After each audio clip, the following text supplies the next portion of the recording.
नमस्कार दोस्तों, फिर से स्वागत है आपका मेरे यूट्यूब चैनल पे। आज मैं जा रहा हूँ पेरिस से लियोन, जो कि फ्रांस की एक दूसरी सबसे बड़ी सिटी है और यूरोप का एक पार्ट है। तो और ये जो जर्नी है वो मैं पूरी करूँगा ट्रेन के द्वारा। और ये जो आप ट्रेन देख रहे हैं दोस्तों, दोनों तरफ प्लेटफॉर्म के इन्हीं में से एक हमारी ट्रेन है जिसमें हम बैठेंगे। और इसका जो टिकट है दोस्तों, वो मैंने इंडिया से ही बुक करा लिया था। आप भी ये टिकट बुक करा सकते हैं और अलग अलग वेबसाइट्स हैं जो ये टिकट्स बुक करती हैं। मैंने जो टिकट बुक कराया था वो ट्रेन लाइन नामक एक वेबसाइट है, उससे मैंने बुक कराया था। और ये टिकट मुझे पड़ा था लगभग 83 यूरोज़ का, जो कि तकरीबन 5,000 के करीब ये मुझे टिकट पड़ा था। और दोस्तों ये देख सकते हो आप, ट्रेन अंदर से एकदम ऐसा लगता है कि फ़्लाइट में आप बैठे हो। बहुत अच्छी ट्रेन थी और बहुत कंफर्टेबल थी। और इस ट्रेन में फ्री वाईफाई भी मिलता है, और जो कि पूरे ट्रैवल के दौरान आपको अवेलेबल रहता है। वाईफाई की स्पीड ठीक थी, मतलब ज़्यादा बहुत मैं नहीं कहूँगा कि बहुत तेज़ थी, बट ठीक ठाक कनेक्टिविटी जो है वो मिल रही थी इस ट्रेन में। जो बाहर की तरफ जो आपको ट्रेन दिख रही है, ऐसी ही ये वाली जो मेरी वाली जो ट्रेन थी वो भी ऐसी ही दिखती है। डबल डेकर ट्रेन थी जिसमें ऊपर और नीचे बैठने की जगह थी। और दोस्तों ये जो ट्रेनें हैं सारी जो थी वो सारी हाई स्पीड ट्रेनें थी। जो मेरी जो पेरिस से लियोन की जो ये ट्रेन है वो तकरीबन दो घंटे की जो है जर्नी थी। और दोस्तों 2 घंटे की जर्नी का मतलब आप समझ लीजिए, ये जो पेरिस से लियोन की जो दूरी थी वो कम से कम थी 500 किलोमीटर। 500 किलोमीटर की ये ट्रेन जर्नी 2 घंटे में पूरी हो जाती है। तो इसका मतलब आप अंदाज़ा लगा सकते हैं तकरीबन 250 किलोमीटर पर आवर जो ये है ट्रेन चल रही है। तो ये इसी से आप अंदाज़ा लगा सकते हो कि ये कितनी तेज़ चल रही होगी। और इवन मुझे तो कानों में भी प्रेशर फील हो रहा था इस ट्रेन में जब मैं बैठा था। कंफर्टेबल बहुत थी ट्रेन, ऐसा कुछ नहीं था कि मेरे को अनकंफर्टेबल लगे। हालांकि ट्रेन का जो टिकट था दोस्तों, यदि इंडियन प्राइस में आप देखें तो 5,000 का था, जो कि कम प्राइस नहीं है।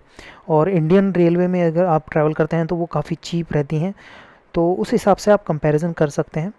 और देख सकते हैं आप बाहर दूसरी जो ट्रेनें हैं वो लगभग बुलेट ट्रेन तो मैं नहीं बोलूँगा, बट बुलेट ट्रेन की जैसी दिखती हैं। और इसकी जो स्पीड थी दोस्तों वो फ्लक्चुएट कर रही थी 150 से 250 के बीच में। तो तकरीबन 200 की स्पीड में ये शायद चल रही थी ज़्यादातर रास्ते में। और दोस्तों जो जैसा कि ये यूरोप है, तो यूरोप ओबियसली बहुत सुंदर है।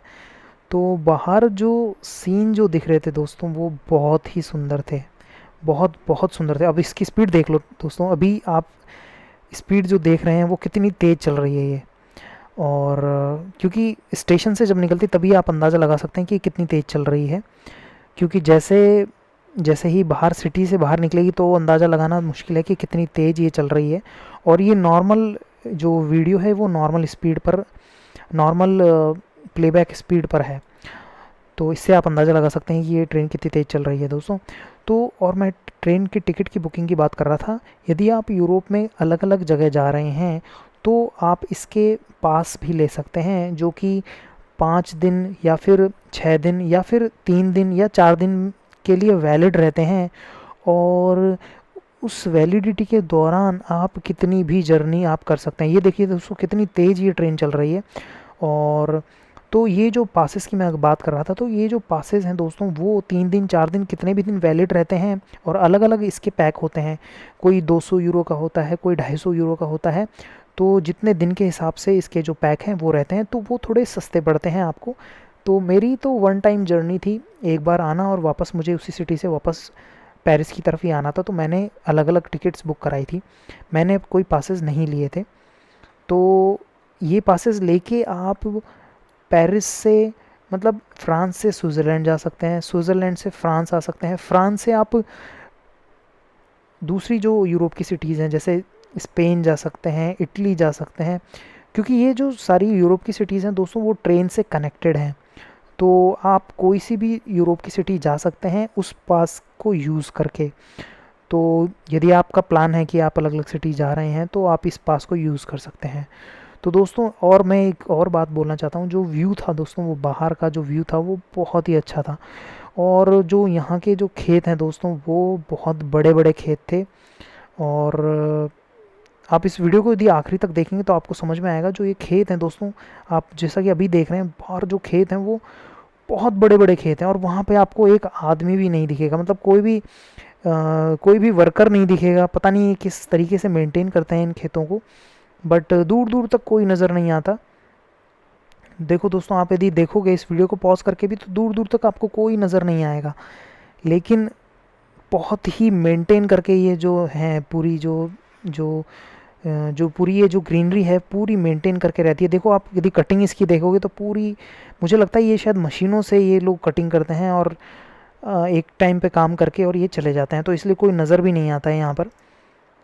तो ये जो जर्नी थी दोस्तों बहुत ही खूबसूरत है। इसका पार्ट 2 भी आएगा, वो भी आप देखना और इस वीडियो को भी बिल्कुल आखिरी तक देखना।